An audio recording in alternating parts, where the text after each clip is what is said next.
Ciel et grenat, le stade de la Méditerranée avait choisi ses couleurs lors de cette première demi-finale du championnat. S'il y avait 3000 Toulousains, les Bergaliens pouvaient compter, eux, sur plus du double de supporters dans l'arène biterroise. Bourgoin, vainqueur de Bègle en quart de finale, a fort bien préparé son rendez-vous face aux champions. Et ce sont 15 Isérois sereins et sûrs de leur force qui pénètrent sur la pelouse héroltaise.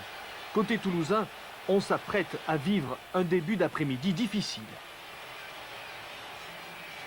Pour preuve, l'entame de la rencontre.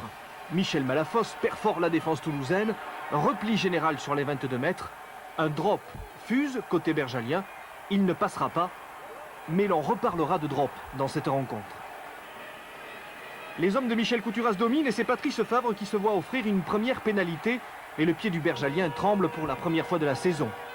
À la suite d'une mêlée, point fort des Toulousains, Christophe Delot réussit le drop, ce qui a pour effet de déclencher la joie des Rouges et Noirs. Quelques minutes plus tard, une faute des avants bergaliens dans un molle debout sera pénalisée par Marc Darroch. Une pénalité qu'Émile Tamac va transformer. Tamac, Delot, on les retrouvera tous les deux au moment de la décision finale. 6-0 à la pause, le champion a parfaitement géré ses 40 premières minutes.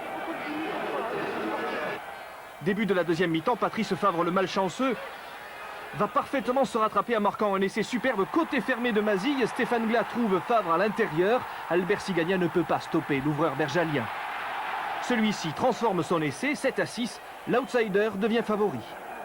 Marc Cessillon, quelques minutes plus tard, est sur le point de porter l'estocade. Heureusement, la défense toulousaine se mobilise à temps. Reste que sur le ballon mis au sol, un Toulousain est hors jeu. Et Patrice Favre récidive, 10-6 pour Bourgoin. Mais le champion ne doute toujours pas. C'est ce qui permet d'ailleurs à Christophe Delot d'inscrire une pénalité très importante à l'approche de l'heure de jeu. 10-9, le suspense est à son comble. Richard Castel a remplacé Didier Lacroix. Le pack toulousain finit mieux que son homologue bergalien, mais sans pour cela rompre définitivement.